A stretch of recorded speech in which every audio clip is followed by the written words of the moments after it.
यहाँ बहुत सारी तितलियां मंडरा रही हैं आसपास। बाहर कुछ फूल खिले हुए हैं उनके आसपास, पर यहाँ और रंग की तितलियां नहीं है, सिर्फ सफेद। पिछले महीने भर में मैंने और किसी रंग की तितली नहीं देखी, सिर्फ सफेद तितलियां। और उनके पीछे पहाड़ बर्फ से ढका हुआ है। आज धूप तेज है तो और साफ साफ बर्फ दिखाई पड़ रही है। पीछे नीला आसमान है, उसके सामने पहाड़ और उस पर सफेद बर्फ, और नीचे हरे रंग के वृक्ष जिन पर कोपलें आई हैं हल्की गुलाबी रंग की।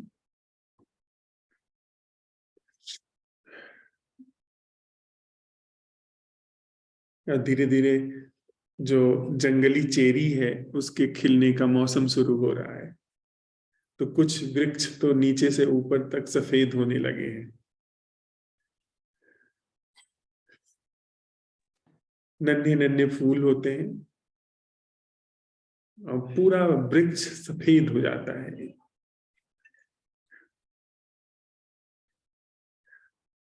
तो ऐसे बहुत सारे फूल हैं जिनके हम लोग नाम नहीं जानते हैं, उनकी मिली जुली गंध फैलती ही रहती है।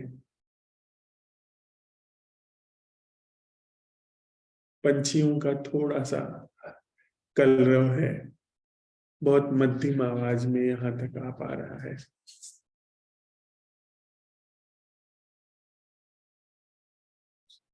हवा धीमे धीमे चल रही है।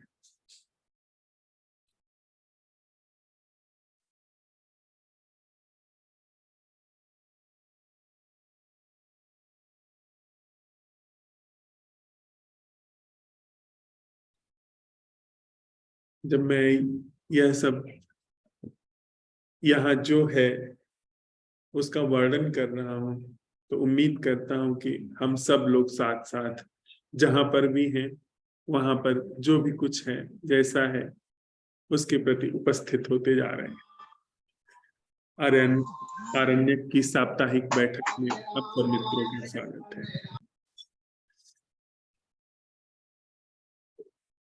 छोटी सी एक बोध कथा से हम लोग आज के संवाद का प्रारंभ करते हैं। पिता मरण शैया पर थे। उन्होंने अपने पीछे खूब सारा समृद्ध व्यापार छोड़ा था। उन्होंने अपने इकलौते पुत्र को बुलाया, बहू को बुलाया, और एक छोटी सी पोटली थी। कहा, बेटा इसको तब खोलना जब जीवन में और कोई आस न नजर आए, जब सारी आस समाप्त हो जाए तब इसे खोलना। बेटे ने भी ध्यान नहीं दिया। उन्होंने, पिता मर रहे थे तो उनकी बात मान करके वो छोटी सी पोटली थी, मुश्किल से तोला दो तोला कुछ हो ऐसा, तो उसने सोचा कि कुछ उन्होंने दिया होगा, देखेंगे, अभी तो हमारे पास ऐसी कोई जरूरत नहीं है। उसने वो पोटली ले जाकर के एक संदूक में भर करके रख दी और भूल गया। पिता सिधार गए, समय बीता और व्यापार में धीरे धीरे हानि होने लगी। धीरे धीरे व्यापार पूरा का पूरा चौपट हो गया। लोगों का कर्ज इतना बढ़ गया, देनदारी इतनी बढ़ गई कि उन्हें अपना घर भी बेचना पड़ा। पति पत्नी बच्चे सब लोग सड़क पर आ गए। वे लोग बस अपना सामान समेटे। उस सामान में वह जो पिता ने दी हुई थी छोटी सी पोटली, उसे भी रखी और गांव छोड़ करके चल दिए। और कोई चारा तो था नहीं, तो उन लोगों ने एक तरीके से आत्महत्या करने की सोची कि हम लोग जा करके नदी में कूद के आत्महत्या कर लेते हैं। नदी के किनारे पहुंचे तो बेटे को अचानक यह ख्याल आया, ये कौंध आई कि पिता ने कहा था जब कोई आस न हो, जब सारी आस खत्म हो जाए तो फिर ये पोटली खोलना।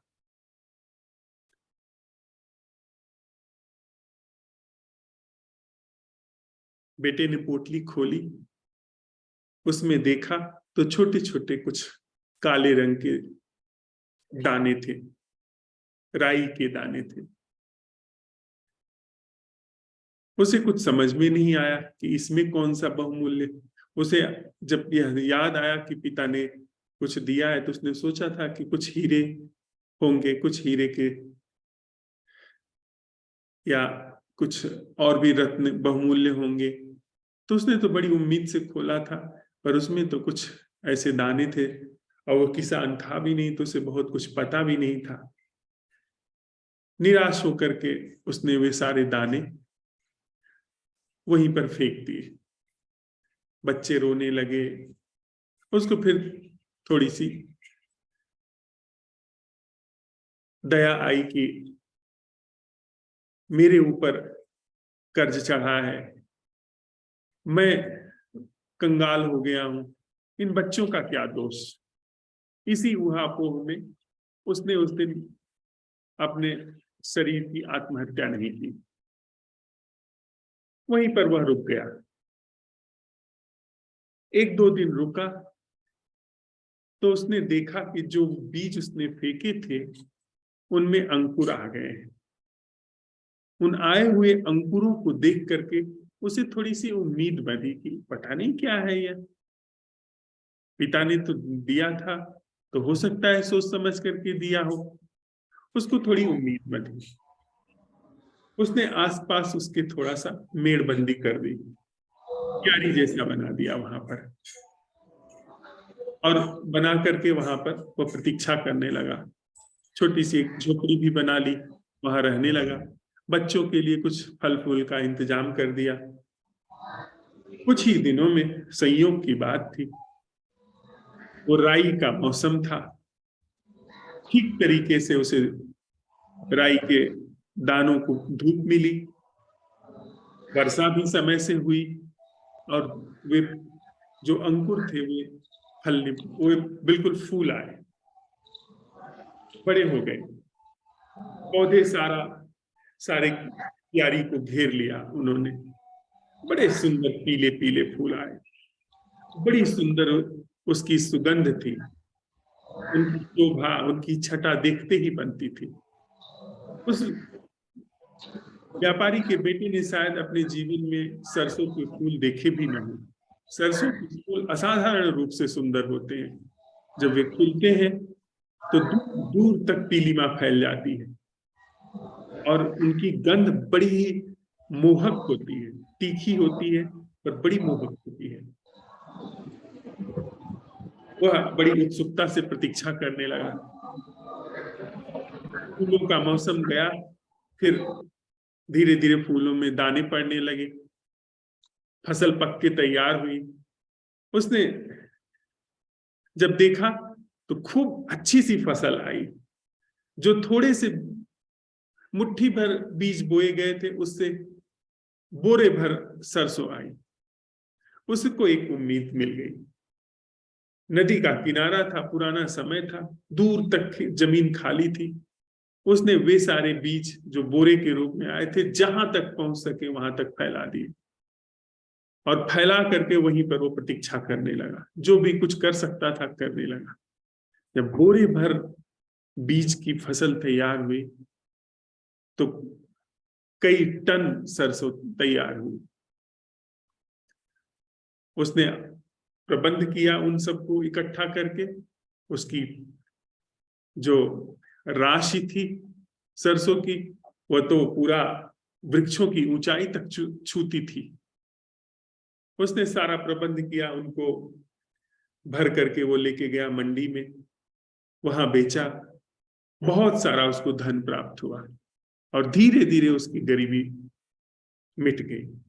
फिर एक दिन जब वो बैठा तो उसने अपने पिता को धन्यवाद दिया कि उन्होंने सच में ही कोई रत्न दिया था, ऐसा रत्न जो कि आगे ही बढ़ता है, ऐसा रत्न जो थिर नहीं, जो अंकुरित होकर के आगे बढ़ता चला जाता है। जैसे उस पिता ने अपने पुत्र को रत्न दिया था, ऐसे ही कुछ रत्न हम लोगों को भी मिले हुए हैं।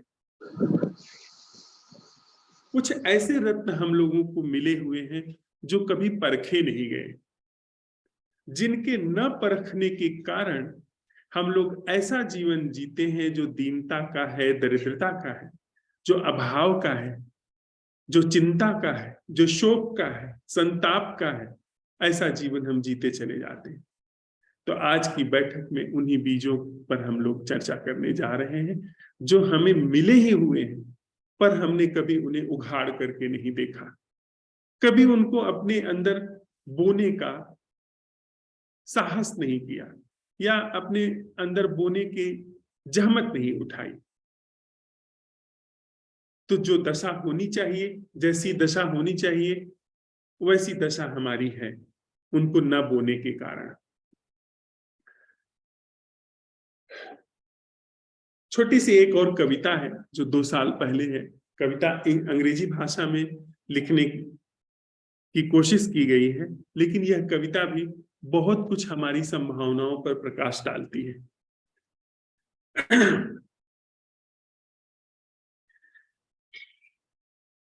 यह कविता उन बीजों को, उन रत्नों को जो हम लेकर के ही पैदा हुए हैं, उन रत्नों पर प्रकाश डालती है कि कैसे वे रत्न हमारी चेतना में बोए जा सकते हैं, कैसे उनका अंकुरण हो सकता है। कविता का शीर्षक है I am not a sannyasi. Let me clear it, my hairs are long because neither I like bald head nor well trimmed. I love to feel random touch of long hairs on my shoulders, but I am not a sannyasi. Let me clear it, my hairs are long because neither I like bald head nor well trimmed. I love to feel random touch of long hairs on my shoulders, but I am not a sannyasi. Let me clear it. I used to wear robe because neither I like being naked nor all over body many tightening knots, creases of cloths. I love to feel the touch of robe on my feet when I walk, but I am not a sannyasi. Let me clear it. I love to wear colors of rising sun because neither I like white like day where everything is known, nor black like night where everything is unknown. I love colors of the rising sun because they represent awakening of my soul, but I am not a sannyasi. Let me clear it. I love to walk alone. Let me clear it. I love to walk alone because neither I want to be with someone nor lonely. Let me clear it. I love to walk alone because neither I want to be with someone nor lonely. I love the beauty of flowering. I love the beauty of flowering life as it is without presence of me or the other, but I am not a sannyasi. Let me clear it. I love to walk alone because neither I want to be with someone nor lonely. I love the beauty of flowering life as it is without presence of me or the other. But I am not a sannyasi.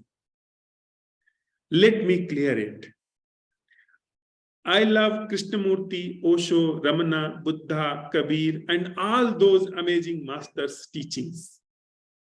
Let me clear it. I love Krishnamurti, Osho, Ramana, Buddha, Kabir, and all those amazing masters' teachings, because neither they are my guru, nor I am their disciple. I love to listen to their singing before my own singing played. I love to listen to their singing before my own singing played, but I am not a sannyasi. Let me clear it. I love to see the unseen peaks of hills.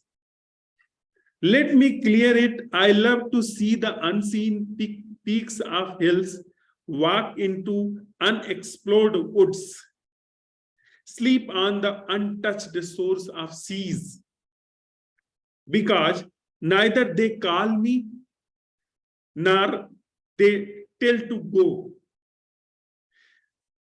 I love to let my untouched to meet the untouched of another, but I am not a sannyasi. Let me clear it. I love to see the unseen peaks of hills, walk into unexplored woods, sleep on the untouched shores of seas, because neither they call me nor they tell to go. I love to let my untouched to meet the untouched of another. My untouched to meet the untouched of another, but I am not a sannyasi. Let me clear it. I love to sit hours under the trees. Let me clear it. I love to sit hours under the trees with closed or open eyes, because neither I have to see anything inside nor outside.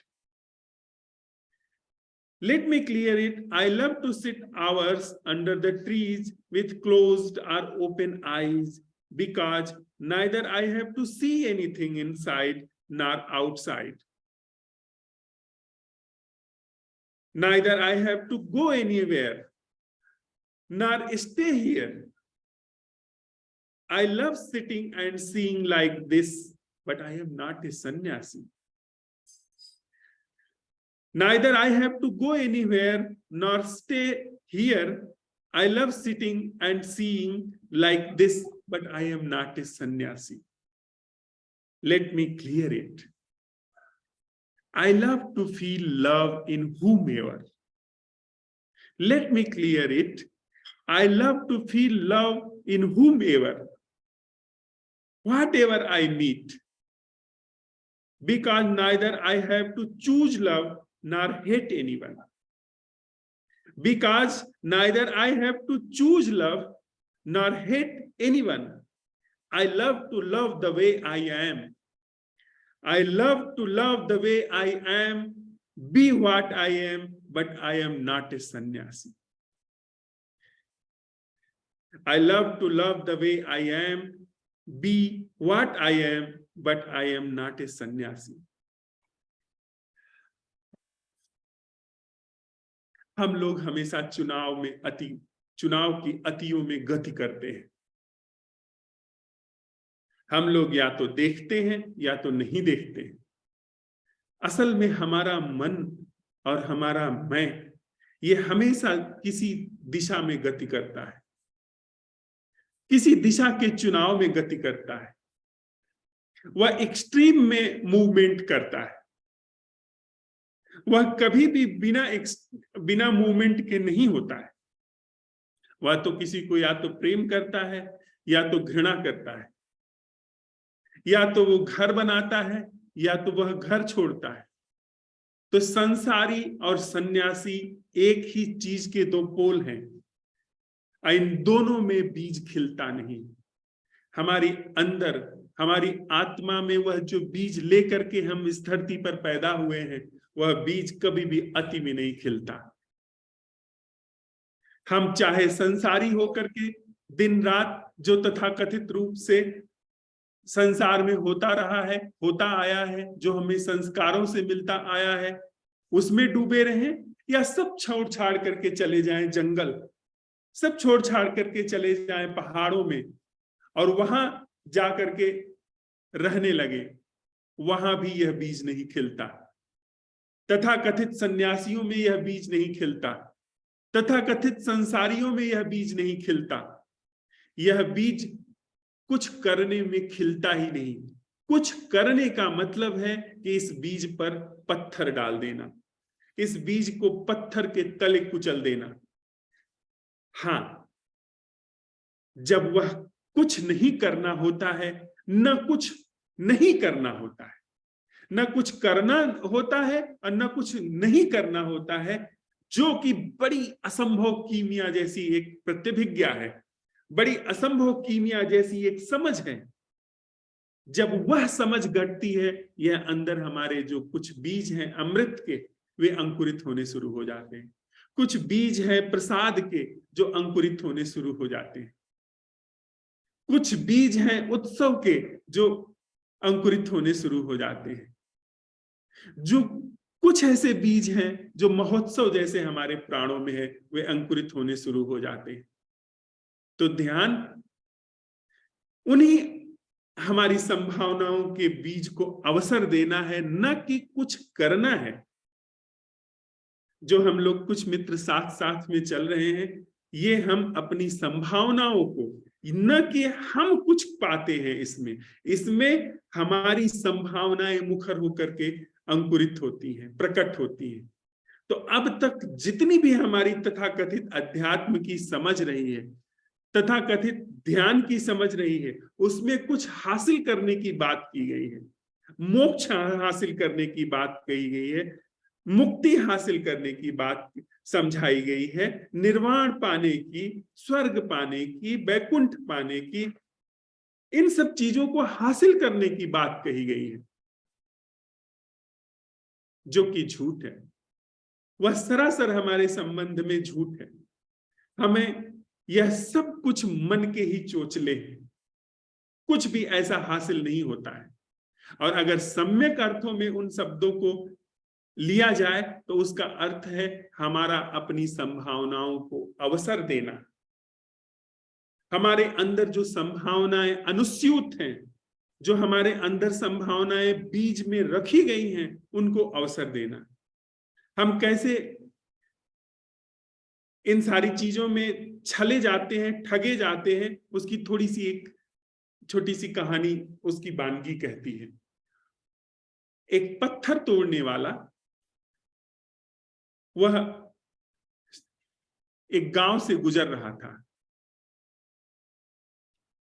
उसने देखा कि द्वार के दरार से भीतर एक बड़ा सा अहाता है, जिसमें बड़ी ही सुंदर सुंदर कुर्सियां बिछी हुई हैं, भोजन की मेज सजी हुई है और बड़े ही गणमान्य लोग वहां पर भोजन कर रहे हैं। चारों तरफ नौकर चाकर खाने पीने की चीजें लेकर के खड़े हुए हैं। इत्र फुलेल चारों तरफ बिखरा है। बड़े सुंदर सुंदर वस्त्र उन लोगों ने पहने हुए हैं और बड़े ही आनंद से वो लोग वहां पर रह रहे हैं। संयोग की बात, उसके अंदर यह भाव उठा कि कैसा मैं जीवन जी रहा हूं, दिन रात मुझे पत्थर तोड़ना पड़ता है, यह भी कोई जीवन है। कितना अच्छा होता कि मैं ऐसा ही एक धनी व्यक्ति हो जाता, जिसके पास सारी सुख समृद्धि होती। संयोग की बात, उसने जैसे ही यह कामना की वह पूरी हो गई। यह दुर्भाग्य है कि हम जो चाहते हैं वह पूरा हो जाता है, पर वह हमें अंत में दिखाई पड़ता है। जब सब कुछ हाथ से लुट गया होता है, तब समझ में आता है कि जो सफलताएं मैं हासिल करता चला गया, वो वस्तुतः विफलताएं थी, वह जीवन का छीना जाना था, वह दुर्भाग्य था। उस पत्थर तोड़ने वाले को सब धन धान्य मिल गया, हो सकता है देवता मेहरबान रहे होंगे, मुंह पर सरस्वती रही होंगी। उसने जैसे ही वह बात अपने अंदर कही, वह पूरी हो गई। लेकिन थोड़ी ही देर में उसने देखा कि वो महल का तो स्वामी है, उस बड़े से बंगले का तो स्वामी है, लेकिन उसके दरवाजे के सामने से एक सवारी निकल रही है। कोई बड़ा राज दरबारी, कोई बड़ा मंत्री एक बड़े सुंदर से पालकी में बैठा हुआ जा रहा है, और चारों तरफ उसको देख करके लोग झुक झुक करके सलाम कर रहे हैं। वह राजा का सबसे निकटस्थ मंत्री था। उसको देख करके उसने कहा, ओह, यह तो मैं व्यर्थ ही यहां पर इतना धनी बना बैठा हूं, यहां तो मुझे 4-6 लोग भी सलाम नहीं करते हैं। इसको देखिए, इसके पास शक्ति है, इसको कितने सारे लोग सलाम कर रहे हैं।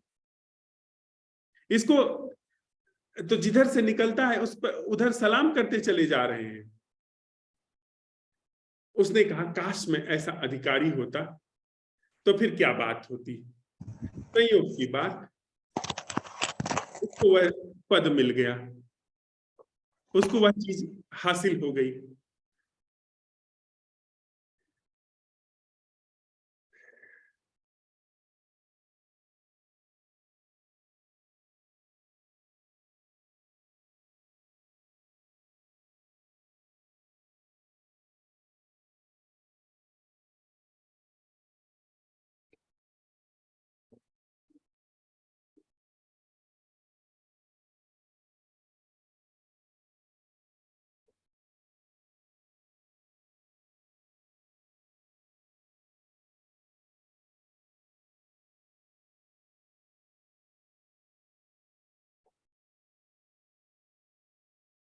माफ करिए, मेरा माइंड बहुत ब्लैंक हो रहा है।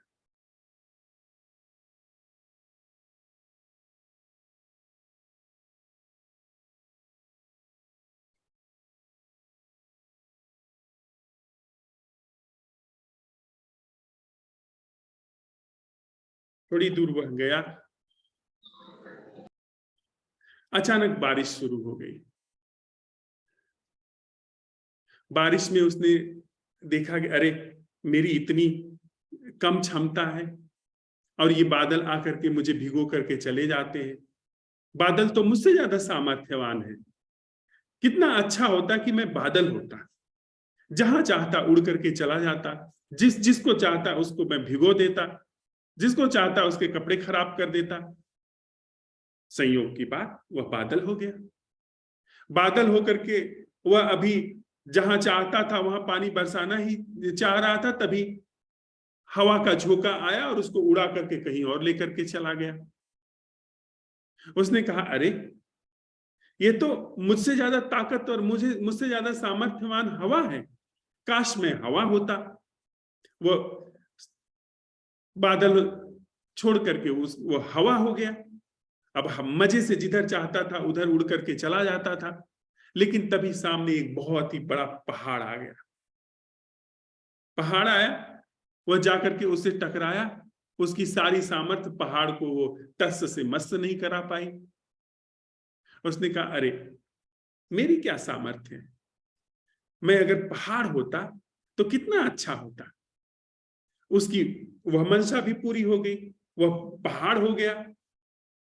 तभी उसने देखा कि उसके जहां उसकी तलहटी थी वहां पर कोई तोड़ रहा है, और वह अपने हथौड़े से मार मार करके उसको तोड़ देता है, छोटे छोटे टुकड़े कर देता है। वहां से वो छोटे छोटे टुकड़े करके ले जा रहा है। फिर उसने सोचा, अरे, मेरी क्या सामर्थ्य है, मुझसे तो ज्यादा सामर्थ्यवान ये पत्थर तोड़ने वाला है, यह मुझे तोड़ करके लेकर के चला जाता है। तो काश मैं पत्थर तोड़ने वाला होता। तभी चौंक करके उसकी आंख खुल गई। अरे, वह तो पत्थर तोड़ने वाला है। जहां से चले थे सारी सामर्थ्य की यात्रा करके ठीक वहीं पहुंच गए। हमारी पूरी जिंदगी अगर आप देखें तो जहां से हम चलते हैं वहीं लौट करके वापस पहुंच जाते हैं। सारी जिंदगी व्यर्थ चली जाती है। हम चाहते हैं, हम ना कुछ होते हैं, कुछ हमारे पास नहीं होता है, खाली हाथ लेकर के पैदा होते हैं, चाहते हैं कि ये हो जाए, वो हो जाए, ये हासिल हो जाए, वो हासिल हो जाए, और थोड़ा बहुत हासिल हो जाता है, थोड़ा बहुत नहीं हासिल होता है। नहीं हासिल होता है तो थोड़ी संभावना बनती है कि आप कुछ और भी पता लगाएं, और अगर सब हासिल होता रहता है तो फिर आप अंत में पाते हैं कि कुछ नहीं, जहां से चले थे वहीं रह गए। तो यह पूरी जो हमारी जीवन की संरचना है, जैसे यह बनी हुई है, उसमें हमेशा हम चूकने वाले हैं। समाज की पूरी संरचना ही ऐसी है कि वह आपको निचोड़ करके जब आप बिल्कुल बेकार हो जाते हैं तो आपको छोड़ देता है। यह चित्त के द्वारा बनाई गई जो व्यवस्था है, जो सारा हमारी जो सीढ़ियां हैं, उनकी व्यवस्था ही ऐसी है कि आप तब छूटते हैं जबकि आपके पास ऊर्जा नहीं शेष रह जाती है, जब आपके पास करने के लिए कुछ नहीं होता है। इस धरती पर न जाने कितने लोगों ने पुरस्कारों की यात्रा की है, पर अंत में कहां पहुंचे हैं? मरघट। न जाने कितने लोगों ने पद की यात्रा की है, वही पद है, उसी पद पर न जाने कितने लोग बैठे हैं। दिल्ली में बैठने वालों की कमी थोड़ी रही है। दिल्ली में अगर देखा जाए तो पृथ्वीराज चौहान से लेकर के न जाने कितने सुल्तान बैठते आए हैं, और पृथ्वीराज चौहान के पहले न जाने कितने राजा बैठते रहे हैं, और वे सब समझते रहे कि उनको बड़ी उपलब्धि मिल गई है। लेकिन उनके बाद चाहे जो भी बैठा हो, अकबर बैठा हो, औरंगजेब बैठा हो, या वर्तमान समय में जो भी बैठा है वह बैठा हो, और वो समझता हो कि उनके जीवन में बड़ी उपलब्धि हासिल हो गई है, पर वो उपलब्धि नहीं है। उपलब्धि का मतलब जो खोए ना, जो मिला तो मिला, लेकिन जो अगर छिन जाता है तो वो उपलब्धि नहीं है, वो तो झांसा है। और समाज और ये मन की पूरी संरचना हमको गंभीर झांसे में रखती है। हम जीवन भर ही यह जान ही नहीं पाते हैं हम कि हम झांसे में हैं। हम कभी यह समझ ही नहीं पाते हैं कि हमारे जीवन में एक झांसा चल रहा है।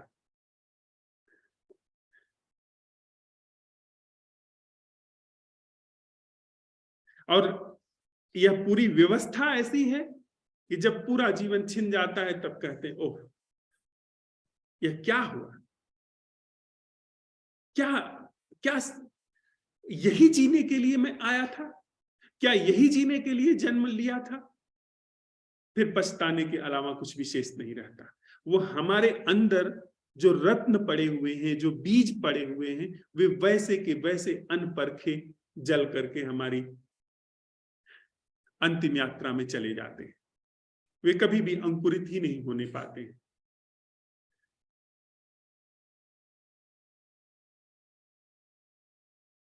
और यह बीज तब अंकुरित होते हैं जब हम मन के द्वारा बनाई गई व्यवस्था, जो कि अतियों में डोलना है, उससे मुक्त होकर के एक ऐसी उपजाऊ जमीन तैयार करते हैं जिसमें कि यह बीज अंकुरित होने लगे।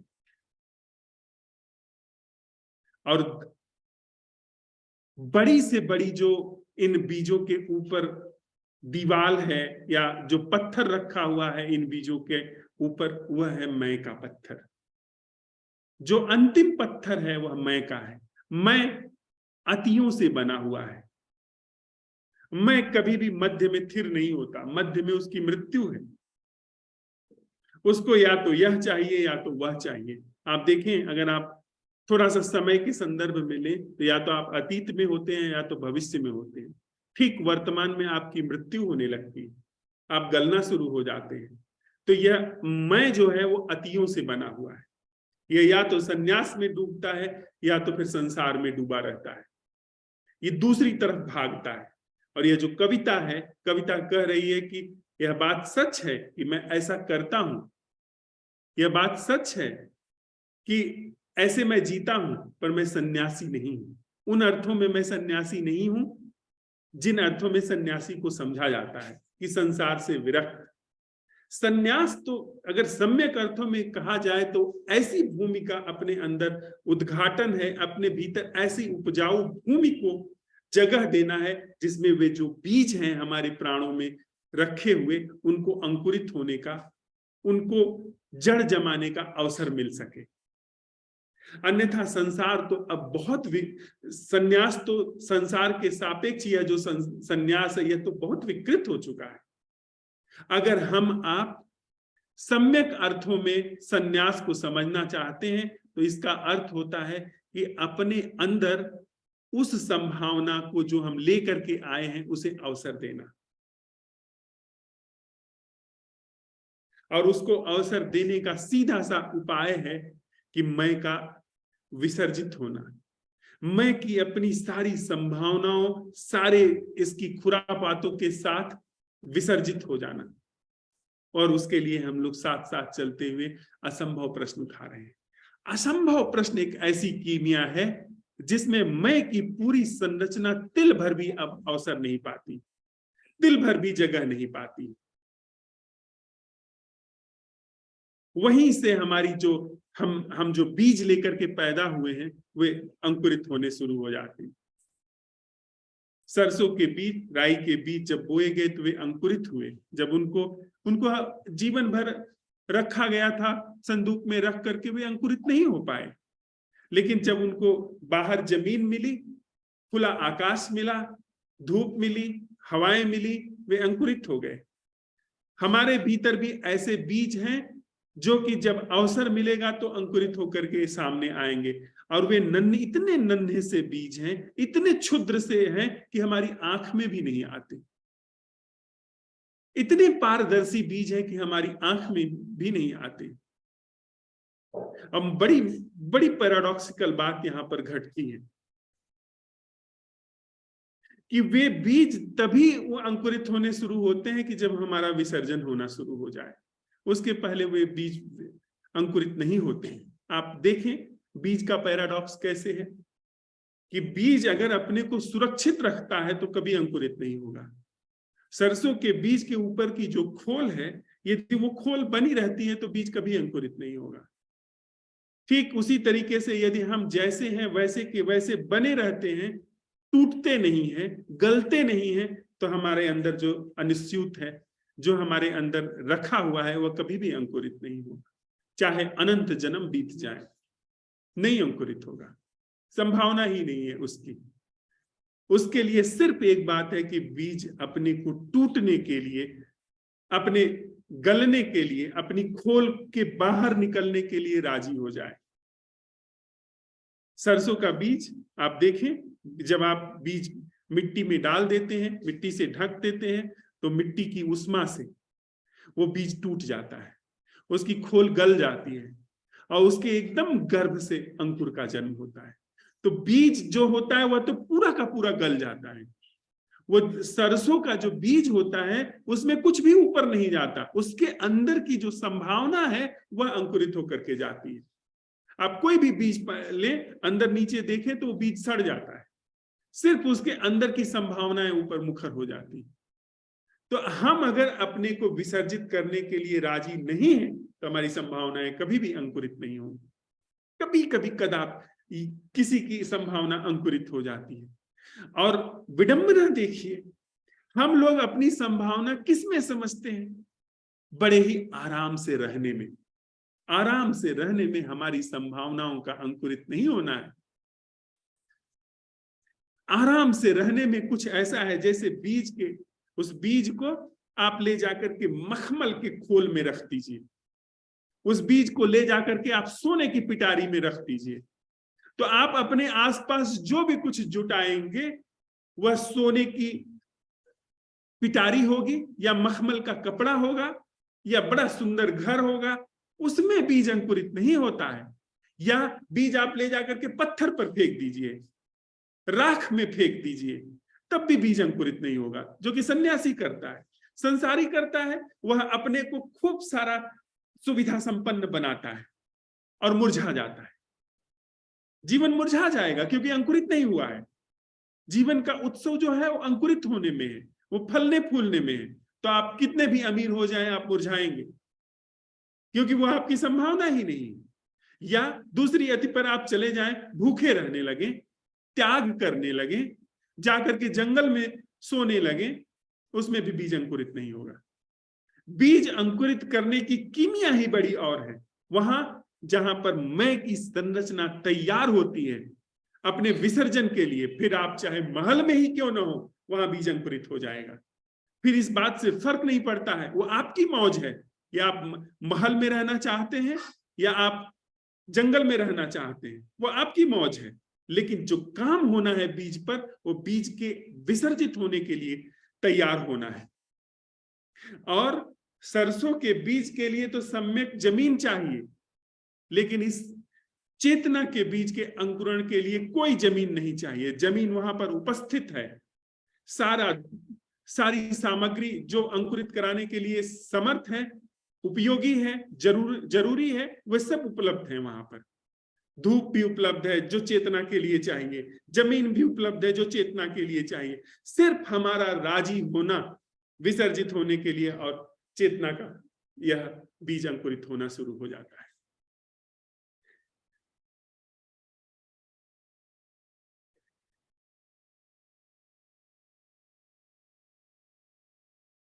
एक छोटी सी झेन कहानी है।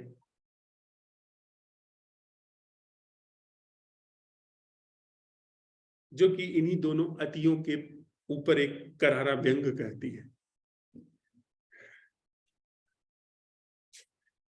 एक आश्रम में एक जैन फकीर लोगों को, जो उनके पास सीखने के लिए आते थे, उनको सिखाता था, उनको शिक्षित करता था। उनके भीतर वह खुद को विसर्जित करने की कीमिया सिखाता था, जिससे कि अंदर वह बीज अंकुरित हो सके। तो उसी के क्रम में, और अगर आप विसर्जित होने के लिए राजी हैं, तो सब कुछ जो है वो आपका सहयोगी हो जाता है। यही मन सहयोगी हो जाता है, जो अभी असहयोग करता है हर चीज में, हमारी संभावनाओं में जो असहयोग करता है, यही सहयोग करना शुरू कर देता है। तो उसी क्रम में किसी दिन उस जैन फकीर ने कहा, दिस माइंड इज बुद्धा, यह मन जो है यह बुद्धा है। वो एक सिखावन के क्रम में बात कही गई थी कि मन जब सहयोगी हो जाता है, अभी हम मन का ही इस्तेमाल कर रहे हैं, यह मन जब यह तथ्य को देख लेता है, बुद्धि इस तथ्य को देख लेती है कि मैं की संरचना का बने रहना मेरी संभावनाओं पर कुठाराघात है, तुषारापात है, यह जब बुद्धि देख लेती है तो ये बुद्धा है। ये फिर बुद्धत्व की ओर यात्रा है, ये परम जागरण, परम चैतन्य के अंकुरण के लिए उसी क्रम में यात्रा है। फिर ये यात्रा भी बुद्धा हो गई। तो वह बात उसने कही थी, उसमें से एक शिष्य ने यह बात पकड़ ली। एक शिष्य को यह बात भीतर बैठ गई। उसने कहा, बस माइंड इज बुद्धा, और मैं अब मुझे और कुछ सीखना नहीं है। वह चल दिया, वहां से आश्रम छोड़ करके चुपचाप निकल गया। 20 वर्ष बीत गए। 20 वर्ष वह जंगल में जाकर के रहा, और माइंड इज बुद्धा ऐसा समझता रहा, ऐसा समझ करके जीता रहा। 20 वर्ष बाद उसने एक दूसरे सन्यासी को उस जंगल में आते हुए देखा। उसने उससे पहचान लिया कि यह और वह दोनों एक साथ उसी आश्रम में और उसी गुरु के साथ सीखते थे ध्यान की कला। उसने उसको बुलाया, आओ भगत की परिचय दिया, दोनों ने एक दूसरे को पहचान लिया। इसके बाद इसने पूछा कि आपने क्या समझा पूरे अपने जीवन में उस आश्रम में रहते हुए? मैंने तो ये समझा था कि दिस माइंड इज बुद्धा, यह मन ही चैतन्य है, यह मन ही जागरण है। उसने कहा कि this mind only is not Buddha, ये मैंने समझा।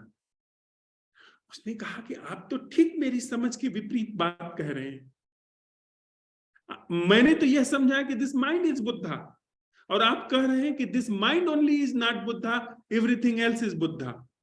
तो उसने कहा, हाँ मैंने ऐसा ही समझा है। और यह बात बिल्कुल सच बैठती है। यदि हम बुद्धि को अवसर दें तो आप एक छोर पर हो जाएंगे, आप एक चीज को ही पकड़ लेंगे। जिस तरीके से तथाकथित आत्मवादियों ने आत्मा को पकड़ लिया और अनात्मवादियों ने शून्य को पकड़ लिया, ये दोनों ही नहीं जानते, ये दोनों ही चूक रहे। सत्य न आत्मा में है, न सत्य अनात्मा में है। सत्य बात ही कुछ और है। जैसे ही हमने आपने कोई आग्रह बनाया, कोई सिद्धांत बनाया, वैसे ही सत्य चूक गया, क्योंकि सत्य सिद्धांतों में समाता ही नहीं है। सारे सिद्धांत जो है हमारी बुद्धि से रचे जाते हैं। इसलिए न तो अनात्मवादी और न तो आत्मवादी, चाहे जितना शास्त्रार्थ कर लें, चाहे जितनी पुस्तकें पढ़ लें, वे सत्य को कभी भी उपलब्ध नहीं हो सकते हैं। वस्तुतः इस तरीके से सत्य खोया जाता है। ये सब अपने को दांव पर लगाने से बचने के तरीके हैं। सारे सिद्धांत, सारे वाद सत्य से भागने के तरीके हैं, उपाय हैं, बड़े कुशल, बड़े लुभावने से, बड़े ऐसा लगता है कि मतलब जो आत्मवादी जब आत्मा का विवेचन करता है तो ऐसा लगता है कि ये बिल्कुल सत्य को उपलब्ध हुआ है, इसको बिल्कुल सत्य का पता है, पर बिल्कुल सत्य का पता नहीं होता। यह निकटतम दिए जाने वाले धोखे हैं। और वही हाल अनात्मवादी की है, शून्यवादी की है। ये दोनों लोग नहीं जानते। आप कृष्णमूर्ति को पढ़ने वाले हैं, आप ओशो को पढ़ने वाले हैं, बहुत अच्छी तरीके से उनका उद्धरण दे करके आप उनकी बात को सामने रख देंगे, उसकी ठीक से व्याख्या कर देंगे, पर यदि जागरण नहीं है जीवन में, आप चूक गए। जागरण असली टेस्ट है, जागरण असली कसौटी है, जागरण लिटमस टेस्ट है। यदि नैसर्गिक जागरण वहां पर नहीं है तो आप अनिवार्य रूप से चूक जाएंगे। और ऐसा होता है, ऐसा हो रहा है। अगर ऑब्जर्वेशन विदाउट ऑब्जर्वर नहीं है, यानी ऐसा अन्वेषण जो आप नहीं कर रहे हैं वह नहीं उघड़ करके आया है, ऐसा नैसर्गिक जागरण जीवन में नहीं आया है, ऐसी कीमिया जिसमें मैं की कोई भूमिका नहीं होती है, यह स्पष्ट रूप से जीवन में बह नहीं रही है, तो अनिवार्य रूप से आप चूकेंगे। अनंत युगों तक आप बैठ करके रिट्रीट, गैदरिंग और संवाद करते रहे, कुछ नहीं होगा। अनंत युगों तक आप शास्त्रार्थ करते रहे, कुछ भी नहीं होगा। कृष्णमूर्ति को कोट करना शास्त्रार्थ है। जैसे उपनिषद को कोट करके या भगवत गीता को, धम्मपद को, भगवान बुद्ध की शिक्षाओं को कोट करके उस पर संवाद होता है, वह ठीक वैसे ही है। ठीक उसी तरीके से कृष्णमूर्ति को कोट करके आप संवाद करते हैं, या ओशो के उद्धरण को कोट करके आप संवाद करते हैं। ऐसे नहीं हो सकता है। दांव पर लगना होगा, और दांव पर लगने के लिए हम राजी नहीं होते। दुर्भाग्य है, विडंबना है यह हमारी, या हम में से सबके सब एक सरसों का बीज हो तो उसको थोड़ा पता भी चले कि बाकी की सरसों के बीज तो खेत में है, वे खेत में फल फूल रहे हैं, तो उसको भी थोड़ा प्राणों में पीड़ा हो कि मैं फिर मखमल की गद्दी पर बैठ करके क्या कर रहा हूं, मैं सोने की पिटारी में बैठ करके क्या कर रहा हूं, या मैं चट्टान पर बैठ करके क्या कर रहा हूं, थोड़ा उसके प्राणों में पीड़ा भी हो। यहां तो सब के सब सोने की पिटारी में या मखमल की गद्दी में या सूखी लकड़ी पर या पत्थर की चौकी पर बैठे हुए, तो पता कैसे चले? नहीं चलता है। तो आपको लगता है कि आप सरसों की बहुत बात कर रहे हैं, तो ये सरसों का अंकुरण है। यह कदापि सरसों का अंकुरण नहीं है। सरसों के अंकुरण का मतलब है कि पीले फूल आना जीवन में, गंध आना जीवन में। अगर सम्यक रूप से भीतर इस बात की समझ हुई तो नैसर्गिक जागरण होगा। रोए रोए में, खून की हर एक बूंद में जागरण होगा। वह कसौटी है, और ऐसा जागरण होगा जो आप नहीं कर रहे हैं। वह जागरण छूट नहीं सकता है। सोते जागते, उठते बैठते, ऐसा नहीं कि आप अभ्यास कर रहे हैं। वह ऐसा जागरण है जो कि गहराता ही चला जाता है, बढ़ता ही चला जाता है, वह पूरे जीवन को आच्छादित करता चला जाता है। और ऐसे ही जागरण में, ऐसे ही नैसर्गिक जागरण में हमारे अंदर वे जो बीज रखे हुए हैं, उन बीजों को आप कुछ भी नाम दे दें। लोगों ने, किसी ने उसको करुणा कहा है, पर बड़ा छोटा शब्द है करुणा। किसी ने उसको मैत्री कहा है, पर बड़ा ही ओछा शब्द है मैत्री उसकी महिमा के सामने, जो बीज वहां पर फलते फूलते हैं। किसी ने उसको अमृत कहा है, बड़ा ही ओछा शब्द है अमृत, क्योंकि ये सारे शब्द हमारी भाषा से आते हैं। और वो उसकी जो महिमा है वो अनादि है, अनंत है, उसको नहीं कहा जा सकता है। तो क्या हम सब जब यह साथ में चलते हुए यह प्रश्न उठाते हैं कि क्या कोई ऐसा जीवन है जो इस मैं की संरचना से मुक्त है, इस मैं की खोल के अंदर वह बीज पड़ा हुआ है जो अंकुरित होना है? क्या हम यह देख सकते हैं कि यह मैं जो है एक खोल है, एक बनावटी खोल? क्या इसके विसर्जित करने के लिए हम लोग राजी हैं? अगर हम अपने को विसर्जित करने के लिए राजी हैं, ठीक उस जगह पर जहां पर मैं प्लास्टिक की तरह उगा हुआ है, वहीं पर परमात्मा पाया जाएगा। हो सकता है हम न हो, या हो सकता है हम हो, पर किस रूप में होंगे हम कुछ नहीं कर सकते। वहां क्या होगा कुछ नहीं हम कह सकते हैं। लेकिन क्या हम विसर्जित होने के लिए राजी हैं? अगर हम विसर्जित होने के लिए राजी हैं, तो इस प्रश्न का उठना कि वह जीना क्या है जो मैं से मुक्त है, यह दिखता छोटा सा राई के दाने जैसा है, यह असंभव प्रश्न, पर इसको अगर आपने जगह दे दी तो इसकी खिलावट को कोई माप नहीं सकता। अनादि होगी इसकी खिलावट, अनंत होगी इसकी खिलावट। अर्थात कि वह जब आप प्रश्न उठाते हैं, असंभव प्रश्न उठाते हैं कि क्या कोई ऐसा जीवन है जो इस मैं के एहसास से मुक्त है, सेंस ऑफ मी से मुक्त है, और आप देखते हैं कि इसका अन्वेषण सेंस ऑफ मी नहीं कर सकता है। अगर इस प्रश्न का अन्वेषण कि क्या कोई जीवन ऐसा है जो सेंस ऑफ मी से मुक्त है, उसका अन्वेषण सेंस ऑफ मी कर रहा है, तो उत्तर में सेंस ऑफ मी का ही कोई परिवर्धित रूप आएगा, कोई नया संस्करण आएगा। तो वो उत्तर उत्तर ही नहीं हुआ, और इसलिए प्रश्न ठीक से स्थापित नहीं हुआ। तो यह प्रश्न स्वीकार करना, इसको रिसीव करना, और इसके रिसीव करने के साथ ही साथ इसको जमीन दे देना, ओवर, बात समाप्त हो गई। अगर एक कौंध आ गई जीवन में,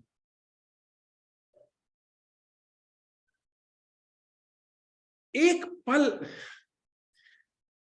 एक तिनका भर भी इस बात की, इस सत्य की कौंध आ गई कि जो असल जीवन है वह मैं से मुक्त है, कौन मैं में रहेगा? मैं को तो आप जैसे जलता हुआ अंगारा है ऐसे खुद को विसर्जित कर देंगे। आप खुद को जलते हुए अंगारे की तरह खुद विसर्जित कर देंगे। जैसे वह सरसों का बीज अगर इतना सयाना हो कि वह जाने कि मेरे अंदर संभावना क्या है, क्या मैं इस छोटी सी खोल में बना रह करके चूक रहा हूं, और वह खुद को विसर्जित करने के लिए राजी हो जाए, ठीक वैसे ही यहां पर बात घटती है। क्या उस सरसों के जो पीले फूल आए हैं, गंध आई है, जो उसकी शोभा बिखरी है, जो उससे अनंत अनंत बीज निकले हैं, क्या वह सरसों का छोटा सा दाना जान सकता है? या वे जो फूल आए हैं वो कहीं और से आए हैं, वह आए उसी से हैं, पर वह बीज नहीं। देखिए कैसे दोनों में पैराडॉक्स हो जाता है। सत्य का यह लक्षण है कि सत्य जितना प्योर होता जाता है उतना पैराडॉक्सिकल होता जाता है, क्योंकि हमारी भाषा असल में पैराडॉक्सिकल है। भाषा ही जो है विपरीत में निर्मित हुई है, और सत्य जो है पैराडॉक्स से मुक्त है, तो हमें वो पैराडॉक्स लगता है, जबकि उस वहां से देखे तो ये पैराडॉक्स है, ये विरोधाभास है।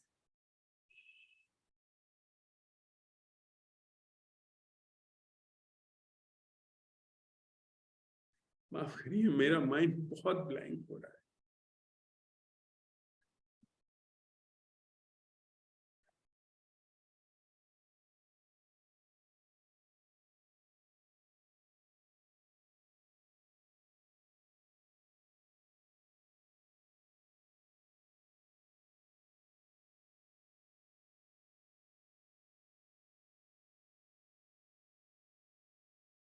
निचोड़ में मैं बस इतना सा निवेदन करना चाहूंगा, ऐसा जीवन संभव है। ऐसा जीवन संभव है जिसमें मैं की पूरी संरचना अपनी सारी समझ बूझ के साथ, अपनी सारी सामर्थ्य के साथ, सारे अच्छे बुरे के साथ विसर्जित हो सकती। यह मैं का एहसास विसर्जित हो सकता है और वहां पर जो पाया जाता है जो है वह परम कल्याण का पर्याय है। वह कितना विराट कल्याण है उसकी हमको आपको अभी खबर भी नहीं। यह सरसों का बीज अदना सा यह कभी भी नहीं जान सकता है उसकी महिमा। थोड़ी देर के लिए हम लोग साथ में बैठते हैं, फिर कुछ प्रश्न होंगे तो उस पर संवाद करें।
यहाँ कुछ प्रश्न है।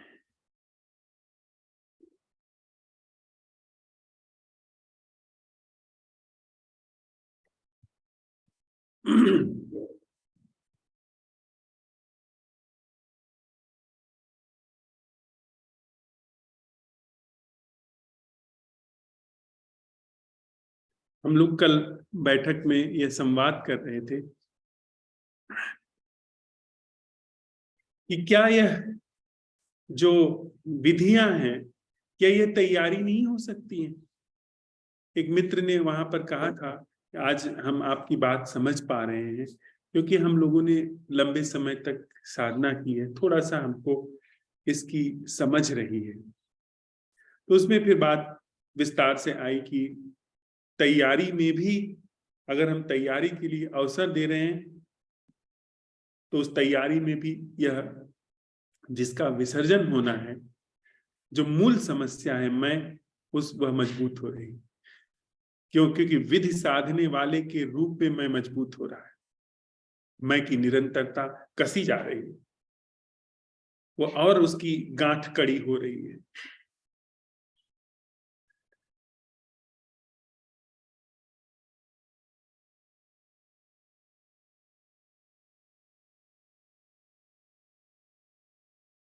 बुद्धि का पूरा ढंग ऐसा है जो हमारी उपलब्धियों का ढंग है। कैसे हम आप धोखा खा रहे हैं, कैसे हम आप छले जा रहे हैं, खुद के ही द्वारा हम खुद को छल रहे हैं।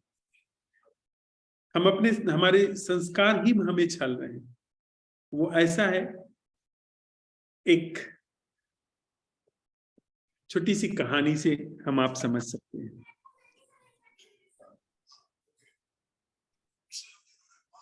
एक साधु छोटे से बाग की देखभाल करता था। गांव वालों ने एक मंदिर बना करके उसके आसपास एक बाग लगा करके उसको देखभाल करने के लिए दे दिया था कि आप यहाँ रहें, अपना जो भी ध्यान साधना पूजा पाठ करें और इस बाग की भी आप देखभाल करें। धीरे धीरे उसने वह बाग इतना सुंदर बना दिया कि राजा जो है उसको भी उत्सुकता हो गई। उस नगर के जो राजा थे उन तक बात पहुंची कि बड़ा सुंदर बाग एक साधु ने बनाया है, उसको चल के देख करके आते हैं। वे गए। उनके आने की तैयारी में साधु ने और भी सुंदर तरीके से उस बाग को सजाया। जितनी भी सूखी पत्तियां थी उनको वो छांट करके बाहर कर दिया, जितने पीले पत्ते हो गए थे उनको काट करके अलग कर दिया, जो सूखे कहीं पे टहनियां थी उनको तोड़ करके अलग कर दिया, जमीन में उन्होंने निराई गुड़ाई कर दी, फूलों में जो पुराने फूल हो गए थे उनको उन्होंने हटा दिया वहां से। एकदम बाग देखने में ही लगता था कि एकदम ताजा हो गया है। उनके आश्रम के ठीक बगल में एक और दूसरे साधु रहते थे, तो वे साधु इनको देख रहे थे, इनकी जो तैयारी चल रही थी उसे देख रहे थे। और अभी राजा आने ही वाला था, आया नहीं था। सारी तैयारी जब पूरी हो गई, जब उन्होंने अपना बाग अच्छी तरीके से देखा और पाया कि वहां पर सब कुछ ठीक है, जैसा वो दिखाना चाहते हैं राजा को ठीक वैसा ही है, तो वो बड़े चैन से आकर के बैठे और बगल वाले साधु से उन्होंने कहा, जो कि बिल्कुल बूढ़े हो गए थे, उनसे उन्होंने कहा कि देख रहे हैं मेरे बाग की शोभा, कहीं कोई कमी हो तो बताइए। उन बूढ़े साधु ने कहा कि जरा मुझे दूर से दिखाई नहीं पड़ रहा है, मैं नजदीक आना चाहता हूं।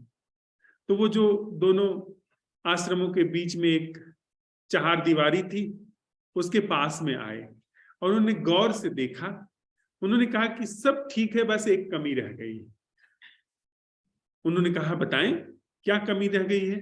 उन्होंने कहा उसके लिए मुझे थोड़ा आपके बाग में आना होगा, आप मुझे थोड़ा सहारा दीजिए तो मैं ये चार दीवारी पार कर सकूं। सहारा दिया उन्होंने, थोड़ा सा कुछ आए पर सहारा देकर के उनको भी उत्सुकता थी कि कमी कहाँ रह गई। और ये जिनको कुछ बाग बगीचे का पता नहीं है, ये बता रहे हैं कि यहाँ कमी रह गई है। अपना जंगल देखें, चारों तरफ जंगल लगा हुआ है, घास उगी हुई है। तो वो सहारा दे करके जब उनको इधर लाए तो ठीक अभी राजा पहुंचने ही वाला है, तो ठीक वो जो बाग है सब चारों तरफ साफ सुथरा है, उसके ठीक बीच में एक पेड़ था, अभी छोटा पेड़ था। उसके पास वो आए साधु और उसको पकड़ करके झकझोर दिया, तो खूब सारी सूखी पत्तियां जो ऊपर थी सब पूरे बाग में फैल गई। वो तो आग बबूला हो गए। जो साधु बाबा थे जिनका जिन्होंने वो बाग लगाया हुआ था, उन्होंने कहा कि ये तुमने क्या किया, अभी राजा आने वाले हैं और तुमने यह कर दिखाया। वो अपना चुपचाप कहे कि ये देखिए यही कमी रह गई थी, तुमने पेड़ पर जो पत्ते हैं उनको अभी तोड़ा नहीं था, तो कमी रह गई। मान लो राजा आते एक आध पत्ता वगैरह गिर जाता तो बाग जो है तुम्हारा गड़बड़ हो जाता। तो ये जो तैयारी नहीं की थी, पेड़ों पर पत्तों को तुमने तो ध्यान नहीं दिया, तो मैंने वो बता दिया। तुमने ये तो नहीं कहा था कि ऐसा मत करिए, तुमने कहा था कमी दिखाइए, ये कमी है। अब राजा आए, अपना गए, देखे सुने होंगे जो भी।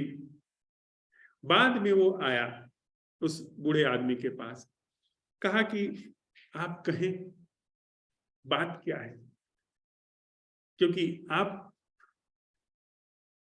के इस करने में जरूर कोई राज है, कुछ तो बात है, अन्यथा आप जैसा बुजुर्ग आदमी वह ऐसा काम क्यों करेगा। उस बूढ़े आदमी ने कहा कि हाँ राज है, यहां चीजें ठीक हो ही नहीं सकती है।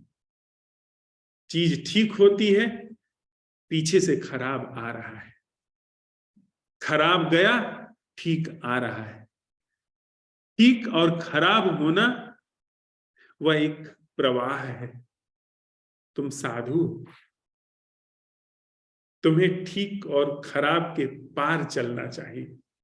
तुम यहां पर दिन रात ठीक करने में लगे हुए हो। लोग हैं ना तथाकथित समाज सुधारक, तथाकथित समाज के पुरोधा, तो वो दिन रात ठीक करने में लगे हुए हैं।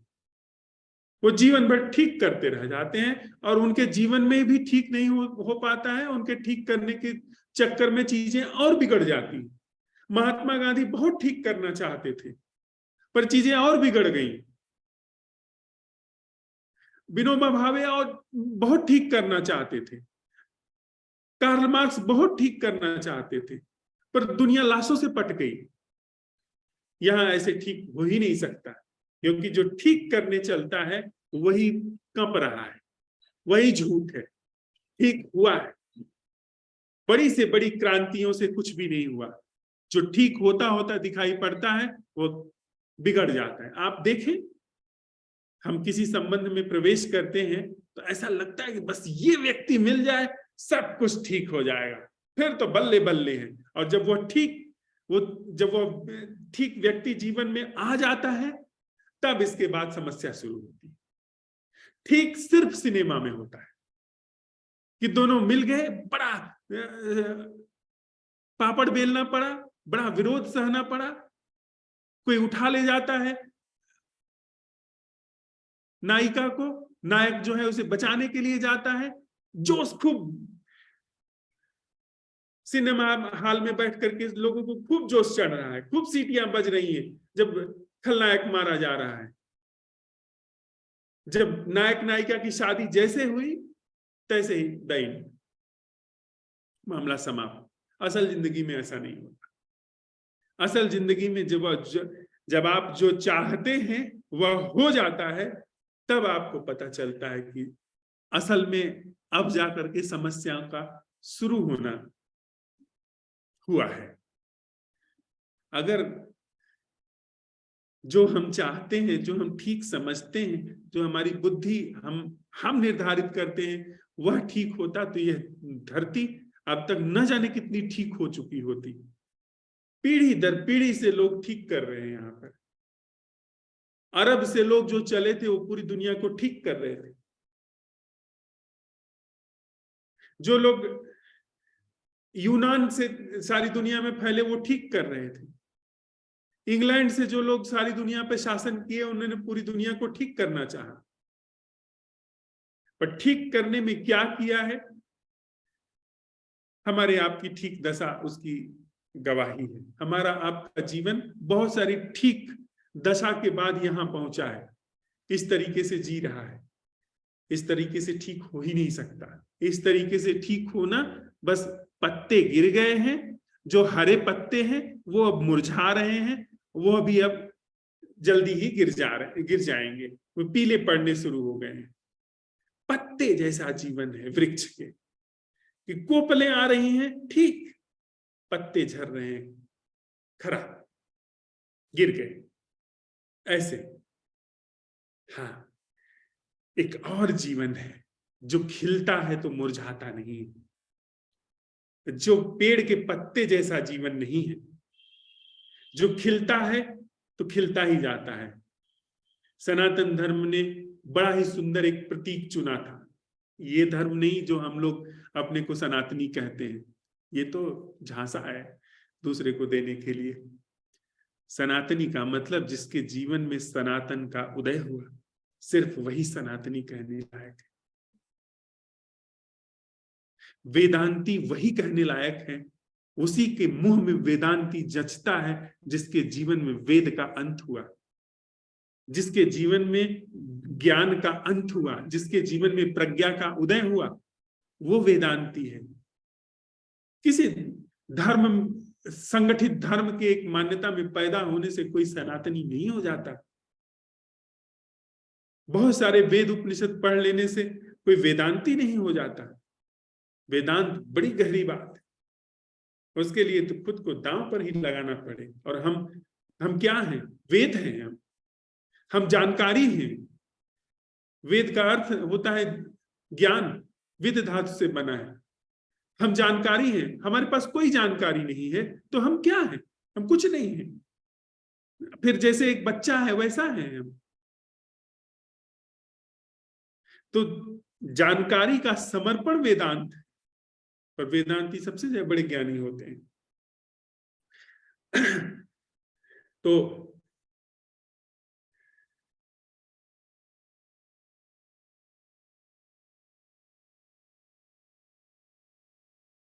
सनातन धर्म में एक शब्द इस्तेमाल किया गया, ब्रह्म।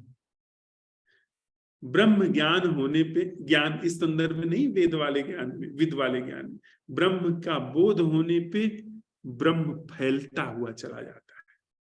प्रतीकात्मक ढंग उन्होंने अख्तियार किया है कि वह मुरझाता नहीं, वो खिलता है तो खिलता ही चला जाता है, फैलता ही चला जाता है।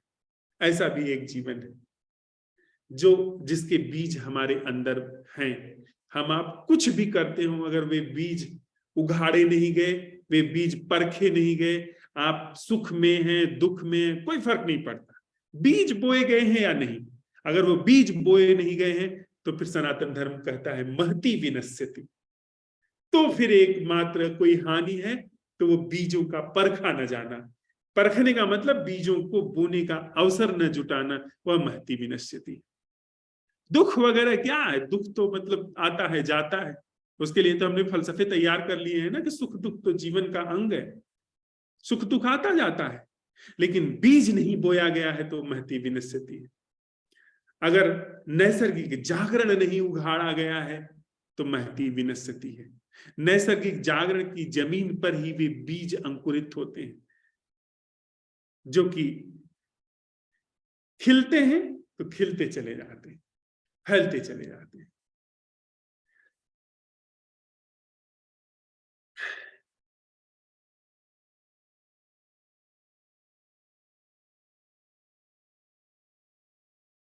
कोई प्रश्न हो तो हम लोग साझा कर लें।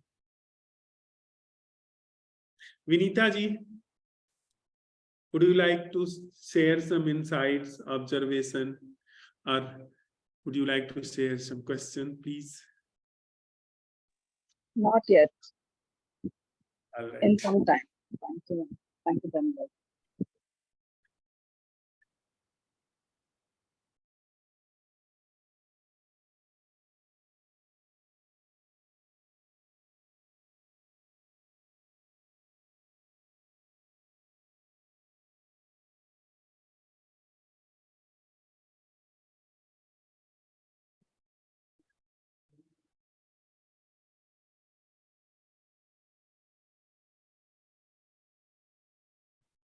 पूरी जीवन की धारा का यह मोड़ है। एक जीवन धारा है, अरे क्या मिला क्या नहीं मिला, फला व्यक्ति के साथ होते तो कितना अच्छा होता, फला व्यक्ति के साथ फंस गए, या ये पद मिलता तो कितना अच्छा होता, इतनी प्रतिष्ठा मिल जाती तो कितना अच्छा होता, ये मिल गया है अब इसको बरकरार रखना चाहिए, अब इस प्रतिष्ठा को बनाए रखना है, इस कुल मर्यादा को बनाए रखना है।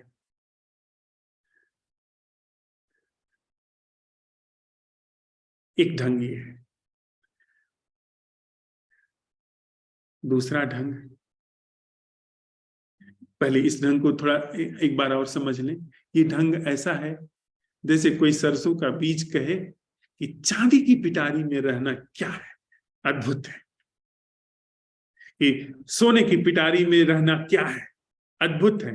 सोने की पिटारी जब खोली जाएगी तब मैं निकलूंगा, तो चांदी की पिटारी, लोहे की पिटारी, तांबे की पिटारी, पीतल की पिटारी, लकड़ी की पिटारी, मिट्टी की पिटारी वाले जब देखेंगे तो कहेंगे वाह, सोने की पिटारी से निकला है ये बीज। या हीरे मोती जड़े हुए हैं, उस पिटारी से जो उस पिटारी में रहने की वो कामना कर रहा है जो मिट्टी की पिटारी में है। वही ना हम लोग कर रहे हैं कि हम लोग कुछ नहीं है ना कुछ है, कुछ बनना चाहते हैं। मिट्टी की पिटारी में है, रत्नों की पिटारी में होना चाहते हैं, वो मांग है। तो इस तरह का जीवन हमारा चलता है। यात्रा क्या होती है, चाहते हैं रत्नों वाली पिटारी में होने की, और रत्नों में पिटारी में जो बैठा है सरसों का बीज, वही बीज। मिट्टी की पिटारी में वही बीज, न वो बोया गया है न वो बोया गया है।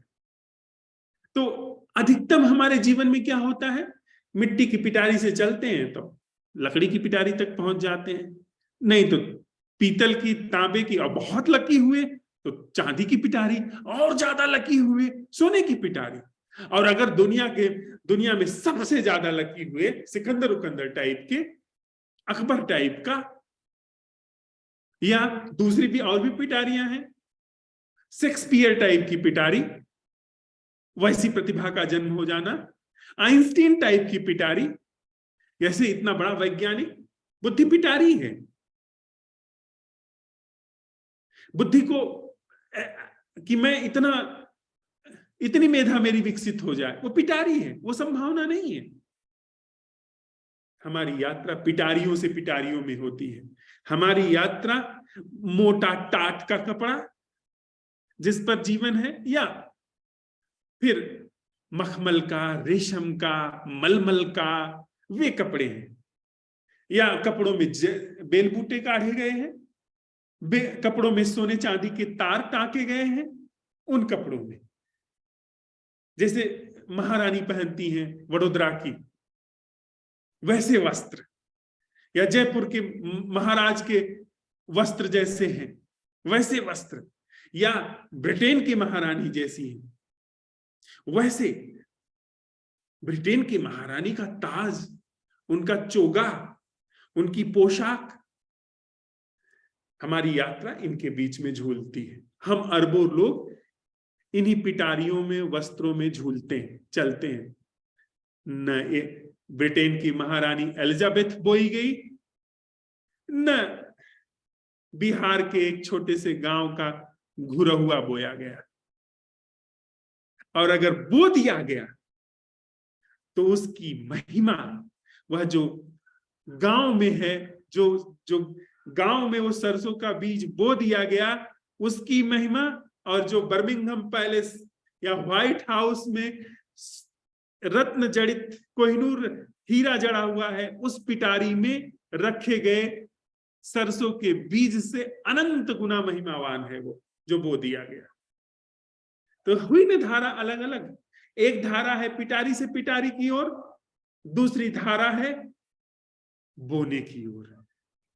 बो दी गई तो बात खत्म। फिर खिला हुआ सरसों का बीज, पुष्पित पल्लवित सरसों का बीज, वो सब बीज एक जैसा होता है। जो उसकी पीलिमा है, जो उसकी गंध है, जो उसकी खिलावट है, क्या वो अलग अलग है? हो ही नहीं सकती। आप सरसों के बीज की पिटारियां अलग अलग कर सकते हैं, लेकिन वह जो प्रस्फुटन है, जो गंध है, जो महिमा है, जो शोभा है, वह एक है, खिलना। तो मैं अपनी बात कह पा रहा हूं कि नहीं?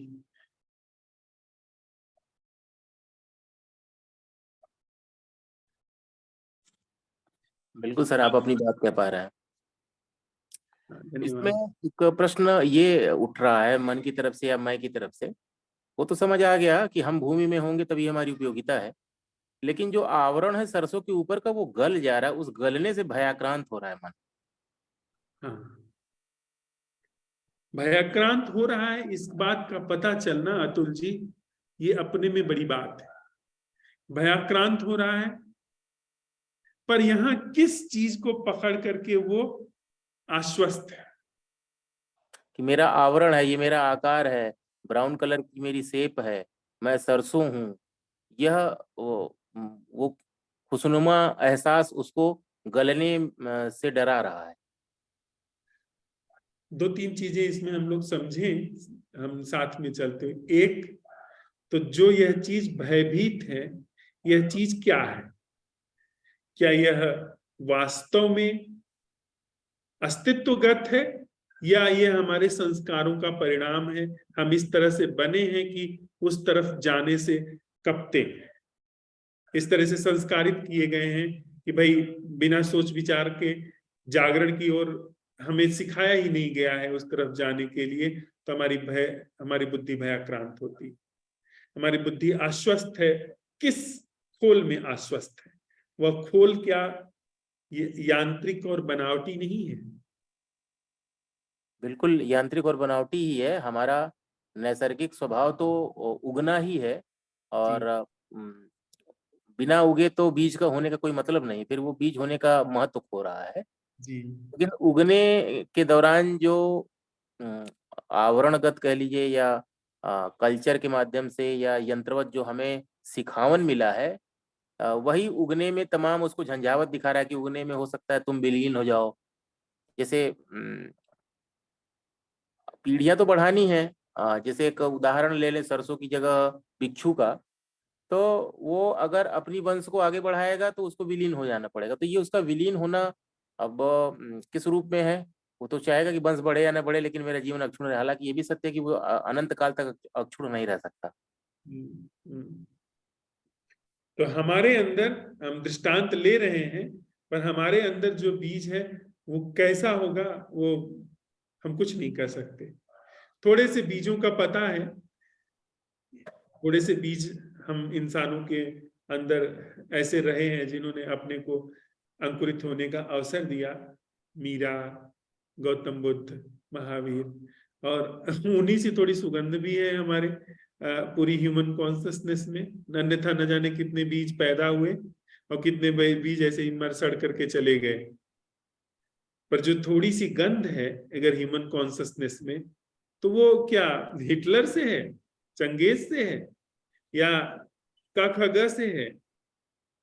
थोड़ी सी गंध अगर कहीं है, थोड़ा सा कहीं शोभा है अगर मनुष्य चेतना में, तो ये कि हम अगर कोई दूसरे ग्रह से आए व्यक्ति और हम सब इंसान मिलने जाएं उससे, या हम इंसानों का कोई एक रहनुमा, मतलब कोई एक अगुआ मिलने जाए, तो किसको प्रस्तुत करेगा? वो गौतम बुद्ध को प्रस्तुत करेगा कि हमारी चेतना में गौतम बुद्ध पैदा हुए हैं, हमारी चेतना में मीरा पैदा हुई है, हमारी चेतना में लाओ त्से पैदा हुए हैं, या हमारी चेतना में हम कहेंगे कि सुकरात पैदा हुआ है।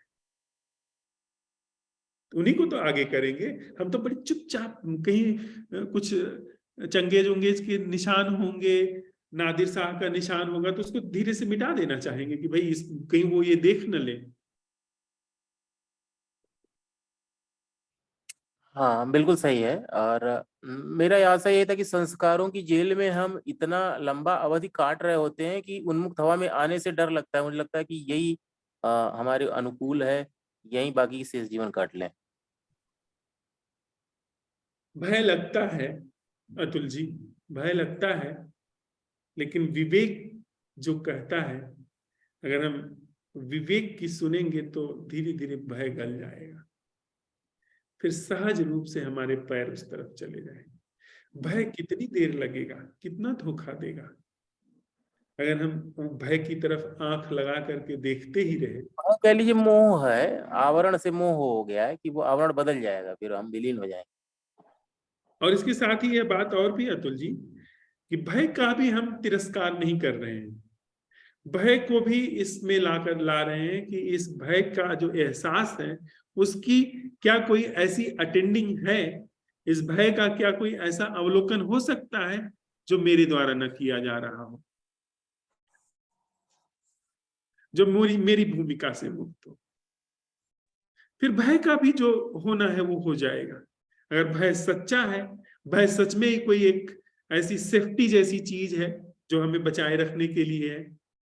क्योंकि भय के संदर्भ में अगर आप जो पक्ष के तर्क है उन्हें देखें तो वो कहते हैं कि अगर भय आपको नहीं होगा तो सामने से ट्रक आ रहा होगा और आप बगल नहीं होंगे, सामने से भैंसा आ रहा होगा पर आप अगल बगल नहीं जाएंगे। तो भय जीवन का अनिवार्य हिस्सा है। कुछ भी हो, भय हो, क्रोध के संदर्भ में पक्ष में तर्क दिए जाते हैं, क्रोध आपके अंदर ऐसे केमिकल छोड़ देता है जिससे आपका शरीर ज्यादा ताकतवर बन जाता है। क्रोध में आप अपने से दुगने ताकतवर आदमी को पछाड़ सकते हैं। तो वो शरीर के बचाए रखने की, शरीर को सुरक्षित रखने की, जीवन को सुरक्षित रखने की प्रक्रिया है। तो हम किसी चीज का खंडन नहीं कर रहे हैं, हम सिर्फ ये कर रहे हैं कि जो भी कुछ है क्या उसकी निर्वैयक्तिक अटेंडिंग संभव है, उपस्थिति संभव है, क्या उसका ऐसा अवलोकन, उसके प्रति ऐसा जागरण संभव है जो हमारे द्वारा प्रायोजित न हो। तो अगर क्रोध बचा रहता है तो बचा रहे, हमारा आग्रह नहीं है कि क्रोध चला जाए, पर ऐसा पाया जाता है कि जब जागरण की सामर्थ्य आई तो इसके बाद जागरण स्वयं में इतना समर्थ है कि क्रोध की आवश्यकता नहीं होगी। अगर जागरण की सामर्थ्य है तो भय की आवश्यकता नहीं होगी। अगर जीवन अवेयरनेस में है तो सामने से कोई चीज आ रही है तो डर करके मुझे अलग होने की क्या जरूरत है, वो एक सावधानी है कि मैं अलग हो जाऊंगा। जब जितनी जो जरूरत होगी जागरण समर्थ है उसके प्रति रिस्पॉन्स करने में। तो सही पूछिए, अगर और ठीक से हम लोग देखें तो ये जितनी भी चीजें हैं हमारे जीवन में जो कि विषाक्त रूप में काम करती हैं, वो सिर्फ इसलिए है क्योंकि जागरण नहीं है। वो जागरण के अभाव में बस कुछ ऐसे सहारे ले लिए गए हैं जिनकी जो जहर पैदा कर रहे हैं। अब भोजन नहीं मिल रहा है तो गाय जो है प्लास्टिक खा रही है, पर गाय के सामने बढ़िया खेत हो तो कभी वो प्लास्टिक मुंह में नहीं डालेगी। अब हमारे सामने भोजन नहीं है, जीवन की कला नहीं है, तो हम प्लास्टिक खा रहे हैं, तो उससे जो भीतर विष पैदा होता है वो हो रहा है। कितना भी भय लगे अतुल जी, बस उस भय को भी हम जागरण के क्षेत्र में लेकर के आए। वो अगर जिनविन होगा तो रुकेगा, नहीं तो विसर्जित हो जाएगा। संजना ने यहाँ एक प्रश्न लिखा है कि प्रभु मुझे ऐसा लगता है कि जैसे असंभव प्रश्न उठाना अभी मैंने सीखा नहीं।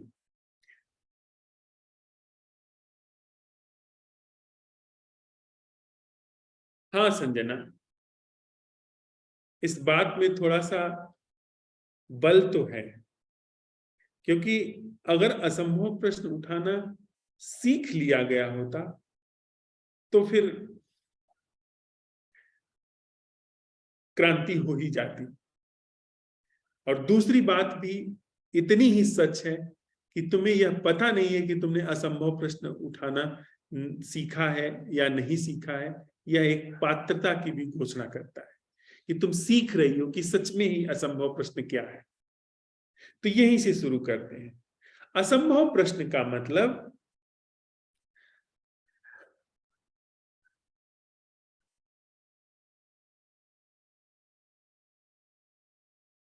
खुद को, जो सर्द हम कमरे में बैठे हुए हैं, उसे धूप के सामने कर देना। क्या हमारे अंदर की सर्दी दूर करने के लिए हमें कुछ करना पड़ता है, या अब वह धूप उसकी परवाह करती है? वो जो हमारे अंदर हम सिकुड़े जकड़े बैठे हैं कमरे में, सर्दी का मौसम है और बाहर धूप खिली हुई है। जब खिली हुई धूप के सामने हम चले जाते हैं, क्या हम कुछ करते हैं सर्दी भगाने के लिए, या उसके बाद धूप अपने आप काम करती है, या हम धूप को वहां से खींच करके लेकर के आते हैं सूरज के पास से, या गर्मी को अपने अंदर छोपते हैं, मलते हैं? नहीं ना। ठीक इसी तरीके से असंभव प्रश्न धूप है, जिसके समक्ष हमारी पूरी संरचना वहां पर जा करके क्रिया शून्य हो जाती। जब आप यह सवाल उठाती हो अपने अंदर कि क्या कोई ऐसा देखना है जो मैं नहीं कर रही हूं, बाहर के संदर्भ में जो भी आंखों के सामने है, उसमें क्या कोई देखना ऐसा है जो मैं नहीं कर रही हूं? देखना भी है पर मैं उसमें कोई भूमिका नहीं अदा कर रही। क्या वहीं पर इस सत्य का अन्वेषण नहीं हो गया कि दिखने की क्रिया में तुम्हारी कोई भूमिका नहीं। जो दिखने की क्रिया है उसमें तुम्हारी कोई भूमिका नहीं है। तुम्हारा असंभव प्रश्न सिद्ध हो गया। इतनी सी बात है बस। अब यह सिद्ध हो गया, यह कला, यह कीमिया हाथ में आ गई, पूरे जीवन पर लागू करो। अगर दिखने की क्रिया या देखने की छोटी सी घटना में, चाहे वो पेड़ देखने की हो, एक फूल के पास चली जाओ, तितली के पास चली जाओ, किसी बच्चे को गोद में ले लो, तुम शिक्षिका हो, किसी बच्चे को बस यह सवाल उठाओ कि मुझे इसको पढ़ाना नहीं है, इसको कुछ सिखाना नहीं है, थोड़ी देर के लिए मुझे बस यह सवाल उठाकर के इसके साथ रहना है कि क्या मैं इसको नहीं, क्या इसको बिना मेरी भूमिका के देखा जा सकता है? तुम पाओगे कि तुम्हारी भूमिका एक तरफ सरक गई और दिखना घट रहा है। वह बच्चा जैसे जैसे हरकत करता है, चलता है, फिरता है, मुंह बिचकाता है, किताब फाड़ता है या चुप बैठा रहता है, उसको बस वैसा दिख रहा है। वह दिख रहा है। वह बच्चा भी वहां पर कुछ नहीं जानबूझ करके कर रहा है। जैसे जैसे उसके अंदर ऊर्जा का अतिरेक हो रहा है वैसे वैसे वह गति कर रहा है, और तुम्हारे अंदर से भी सिर्फ दिखना हो रहा है, तुम नहीं देख रही हो। यह चीज वहां सिद्ध कर ली, इस चीज को वहां अच्छी तरह से मांझ लिया। अब आओ भीतर, तुरंत भीतर आ जाओ। क्या जीना बिना मेरी भूमिका के हो सकता है? क्या कोई ऐसा जीना है जिसमें मेरी कोई भूमिका नहीं? क्या कोई ऐसा संबंधित होना है जिसमें मेरी कोई भूमिका नहीं? बच्चे से ही शुरू करो। इस बच्चे से क्या कोई ऐसा संबंध है जिसमें मेरी कोई भूमिका नहीं? तो उस बच्चे को देखो, तो उसमें तुम्हारी भूमिका क्या है? कि वह बच्चा किसी और के घर से आया है, वह तुम्हारे क्लास का यह अभी छात्र है, इसका नाम फला है, यह अभी कुछ महीने पहले दाखिला लिया है, इसके बाद यह इस क्लास से पास होकर के दूसरे में जाएगा। यह सब तुम्हारा देखना है। इसको कैसे सिखाऊं यह विषय, इसको कैसे यह चीज पढ़ाऊं, इसको कैसे यह हुनर सिखाऊं, यह तुम्हारा देखना है। यह तुम्हारा संबंध है उससे, यह तुम संबंधित हो रही हो। अब थोड़ा सा ये सवाल उठाओ कि उस बच्चे के साथ क्या कोई ऐसा संबंध है जो तुमसे नहीं बना है, जो तुम्हारे द्वारा निर्धारित नहीं? उसे देखना, सुनना, उसकी उपस्थिति को महसूस करना, ये तुमने बनाया है। उसकी सप्राण उपस्थिति जो है और तुम्हारे रूप में जो सप्राण उपस्थिति है, क्या वह दोनों अलग अलग है? वहां जो जीवन धड़क रहा है वही वैसे ही जीवन तुम्हारे अंदर धड़क रहा है। तो उस धड़कते जीवन से इस धड़कते जीवन तक जो ऊर्जा का अतिरेक हो रहा है वह तुम्हारे द्वारा बनाया गया है। सत्यापित हो गया कि ऐसा संबंध है जो तुम्हारी भूमिका से मुक्त है, और ऐसा संबंध जागरण के साथ आता है, जागरण के साथ उद्घाटित होता है।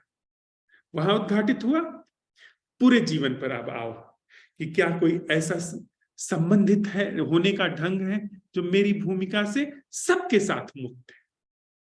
कोई भी हो, परिचित हो, अपरिचित हो, घर का हो, बाहर का हो, अपनी जाति का हो, दूसरे की जाति का हो, ये सब तुम्हारे संबंध है। ये सब तुम्हारी भूमिका के संबंध है। इसमें तुम्हारी भूमिका की जरूरत है। क्या वह संबंध क्या है जो तुम्हारी भूमिका से मुक्त है? तुमने बहुत आसानी से अपनी भूमिका और अपनी भूमिका के संबंध को पोंछ दिया, और वहां पर वह संबंध पाया जा रहा है। वह जीवन जो तुम्हारी भूमिका से मुक्त है पाया जा रहा है। थोड़ी सी ग्लिम्स आई, बहुत। फिर पूरे दिन में भी अगर तुम्हें 2-4 मिनट के लिए यह ग्लिम्स है, 2-4 मिनट के लिए यह कर पाए, पूरा है। वह लोभ है जो कहता है कि मैं 24 घंटा क्यों नहीं जागा हूं, क्यों मैं 24 घंटा लगातार क्यों नहीं जाग पा रही हूं। ये मैं नहीं कह रहा हूं कि ऐसा नहीं हो सकता या ऐसा नहीं होना चाहिए या ऐसा नहीं होता है, पर आप क्यों उसकी लालच कर रहे हो। यह कौन है जो कह रहा है कि मैं 24 घंटा क्यों नहीं जागा हूं। यह वही मैं है जो अब उसका एक आइडिया बना करके कह रहा है कि मैं जागा क्यों नहीं हूं, बजाय इसके यह पता चले कि ओह बेहोशी है, उस बेहोशी के साथ चूंकि तुमने प्रश्न मांजा हुआ है, वह जीवन क्या है, वह संबंधित होना क्या है जो मैं से मुक्त है, वह चीज तुरंत काम करनी शुरू हो गई। होश वहां काम कर रहा है, चला गया। लेकिन दोबारा जब आए, दोबारा इस तथ्य का पता चले कि बेहोशी है, तो यह मत कहना कि इस बेहोशी से और पिछले के बीच में कोई रास्ता क्यों नहीं है, कोई सूत्र क्यों नहीं जुड़ा है। कोई सूत्र हो भी नहीं सकता। यह मन की खुराफात है कि वह जागरण को एक क्रम में देखता है। जागरण क्रम में नहीं है, जागरण सिर्फ जागरण है। वह न तो क्रम में है न तो क्रम के बाहर है। वह जागरण है, वो कुछ और है। वह सिर्फ बेहोशी के पता चलने में उसकी उपस्थिति आ गई, बात खत्म। जोड़ो मत कि इस जागरण को भविष्य के जागरण से जोड़ेंगे या इस जागरण को पिछले अतीत के जागरण से जोड़ेंगे। वह जो अतीत और भविष्य में जागरण बना रहे, यह भविष्य है। जागरण पिछले से छूट गया, यह अतीत है। जागरण है, यह भी एक वर्तमान है। सिर्फ तुम्हें इस बात का पता चलना चाहिए कि जागरण नहीं है, फिर वहां पर जो है वह कालातीत है। वह न अतीत है, न भविष्य है, न वर्तमान। क्या मैं अपनी बात रख पाया?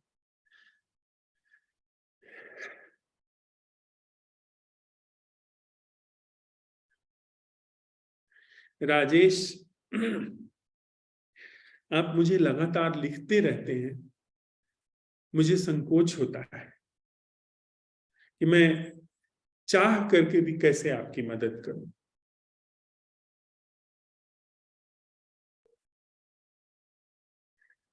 जितना हमारी आपकी बात हुई है, जितना हमारा संवाद हुआ है, उसका अगर 1% भी आप अपने जीवन में अप्लाई करें तो आपको सवाल उठाने की जरूरत नहीं पड़ेगी।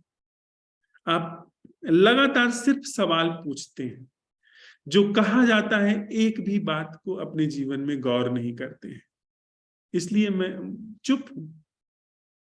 आप पूछते हैं, मैं जवाब नहीं देता हूं। इसका मतलब यह नहीं कि मैं कोई कठोर हूं, कि मैं आपकी उपेक्षा कर रहा हूं, बल्कि जब आप पूछते हैं मैं नहीं कुछ कह पाता हूं तो मन मसोसता है।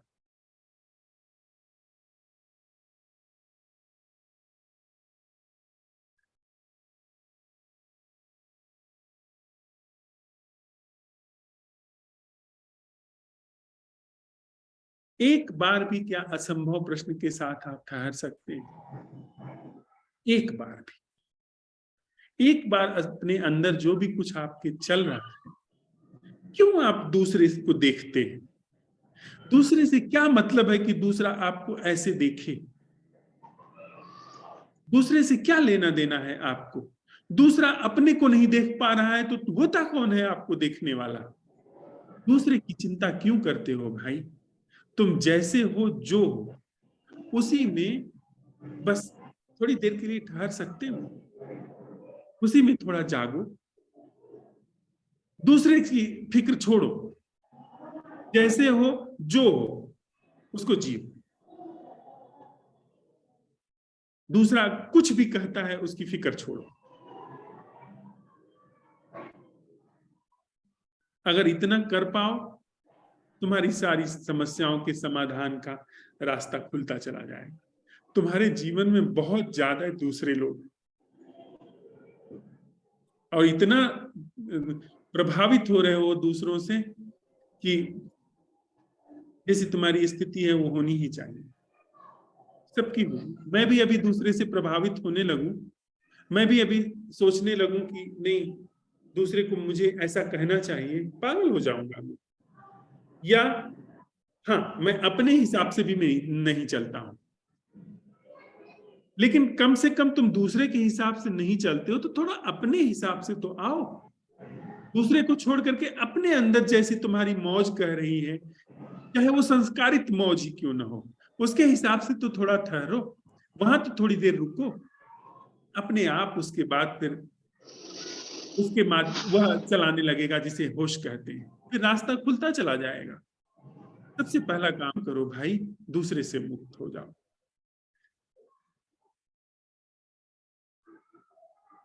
थोड़ी देर के लिए फिर साथ में बैठते हैं और उसके बाद फिर सुरोमिता जी हमें कुछ सुना दें, फिर हम लोग जो भी प्रश्न हमें निचोड़ करके आया है उसके साथ विदा ले लेंगे।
सुरमिता जी।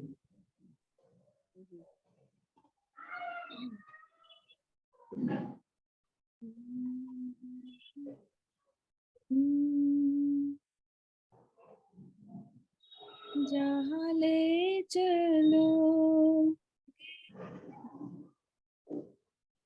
वही मैं चलूंगा, जहाँ ले चलोगे वही मैं चलूंगा, जहाँ नाथ रख लोगे वही मैं रहूंगा, जहाँ ले चलोगे वही मैं चलूंगा। ये जीवन समर्पित चरण में तुम्हारे, तुम ही मेरे सर्वस्व, तुम ही प्राण प्यारे,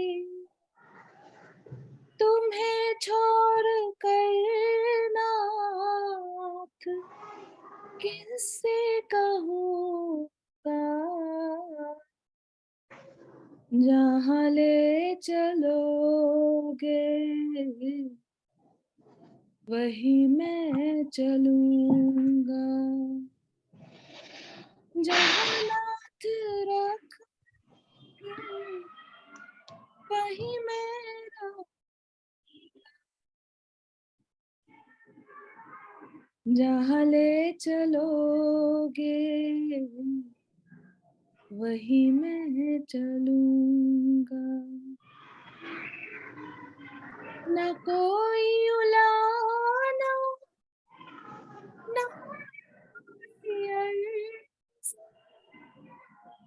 कर लो करा लो जो है तेरी मर्जी, जो भी कहोगे तुम वही मैं करूँगा, जहाँ ले चलोगे वही मैं चलूंगा, जहाँ नाथ रख लोगे वही मैं रहूँगा, जहाँ ले चलोगे वही मैं चलूंगा।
कभी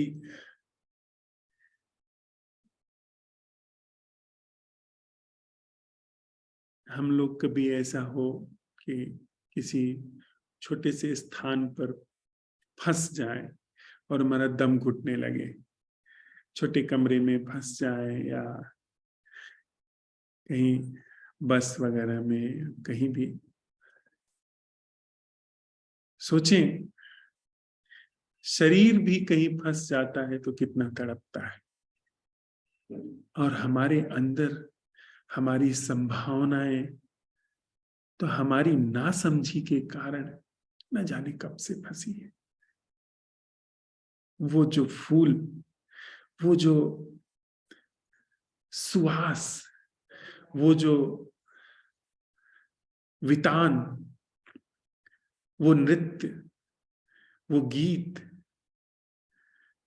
वह जीवन जो हम अपने संभावनाओं में छिपाए न जाने कितने युगों से लेकर के चल रहे हैं, वह कितना तो नहीं घुटता होगा, कितना तो उसको वहां पर पीड़ा नहीं होती होगी, और उस पीड़ा की हमारे जीवन पर लहर आती है। पीड़ा की लहर होती है ना, आप कहीं पर मातम मन रहा हो, वहां चले जाएं, धीरे धीरे आपके प्राणों में शोक पकड़ लेगा, अनायास आप उदास हो जाएंगे। तो हमारे अगर प्राणों में मातम है, कसक है, पीड़ा है न खिल पाने की, न प्रस्फुटित हो पाने की, तो उसकी लहर हम कुछ भी कर लें आएगी।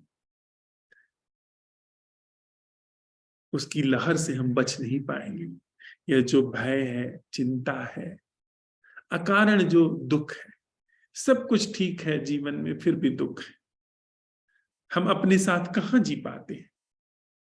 अपने साथ कोई नहीं जी पाता है। तो इसका मतलब अंदर दुख है, अंदर कुछ संताप है, जिससे हम भागते हैं, जिससे हमेशा हम भागते रहते हैं। हमारे भागने से कुछ नहीं होगा, उधर लौटना होगा, उधर अवसर देना होगा उन बीजों को जो हमारी चेतना में अनछुए पड़े हैं, और उनको खिलने का अवसर नहीं मिला है। खिलने का अवसर सिर्फ एक, कोई और नहीं, कभी कुछ नहीं रहा, जागरण,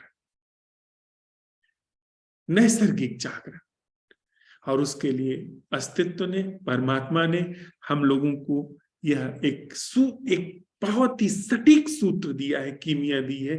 असंभव प्रश्न उठाएं, नैसर्गिक जागरण वहां पर जगह लेगा। अपनी भूमिका का एक मुस्त विसर्जन यह असंभव प्रश्न कर लेता है। कोई ऐसी चीज है जो हमको पूरी की पूरी तरीके से खींच करके समाहित कर लेती है, वह असंभव प्रश्न है, जिसमें हमारी इस यांत्रिकता की कोई चाल नहीं चल पाती है।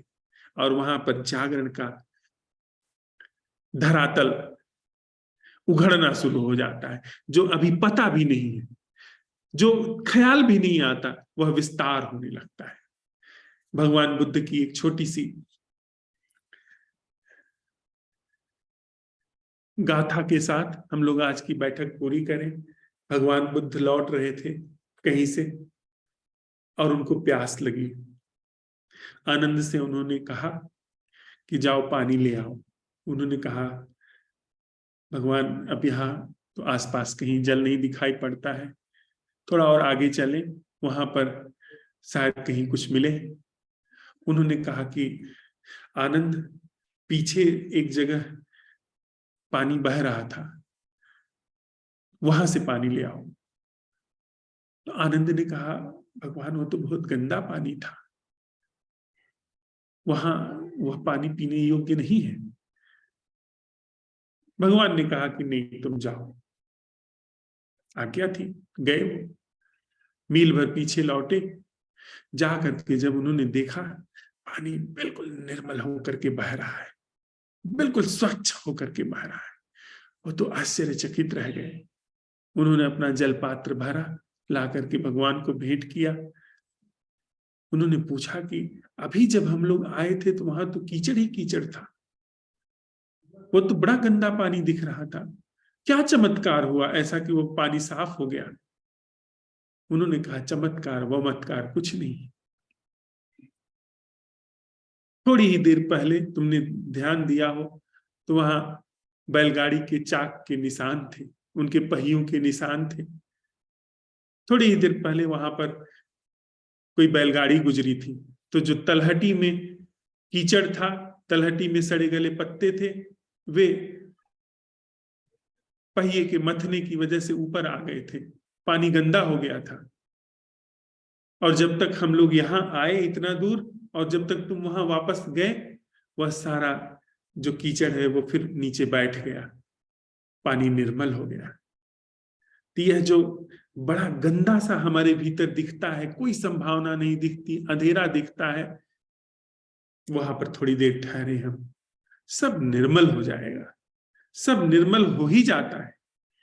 कोई ऐसा अब तक हुआ ही नहीं है, हो ही नहीं सकता ऐसा कि भीतर गया हो और उसे निर्मल जल न मिला हो।